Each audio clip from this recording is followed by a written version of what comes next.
Jug বাহে তিস্তা বাঁচাই স্লোগানে ৪৮ ঘন্টার অবস্থান কর্মসূচি অব্যাহত রয়েছে। তিস্তা নদীর পানি বন্টন চুক্তি ও মহাপরিকল্পনা বাস্তবায়নের দাবিতে এই কর্মসূচির ডাক দেয় তিস্তা নদী রক্ষা আন্দোলন সংগঠন।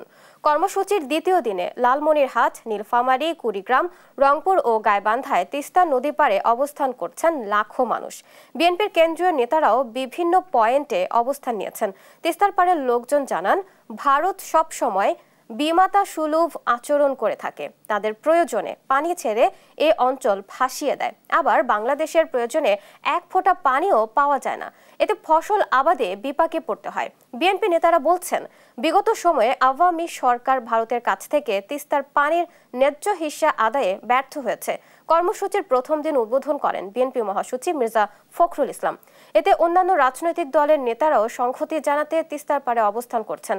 আজ বিকালে ভার্চুয়ালি যুক্ত হয়ে কর্মসূচির সমাপনী টানবেন বিএনপির ভারপ্রাপ্ত চেয়ারম্যান তারেক রহমান। আমরা বর্ষার সিজনে এমন অবস্থা হয়ে যায়, গরু বাছুর মানুষজন ধরে খুব ভয়াবহ অবস্থায় থাকা লাগে। আমরা সময়তে বাঁধের মধ্যে বাঁশ ঝাড় কাটি বাঁধকে রক্ষা করি, ওইখানে আশ্রয় নিয়ে থাকা লাগে। তিস্তার যে ন্যায্য পানি, আমরা সময় মতো এই পানিটি পাই না। যখন পানি দরকার হয় না, তখন আমরা পানি ভারত করে দেয়।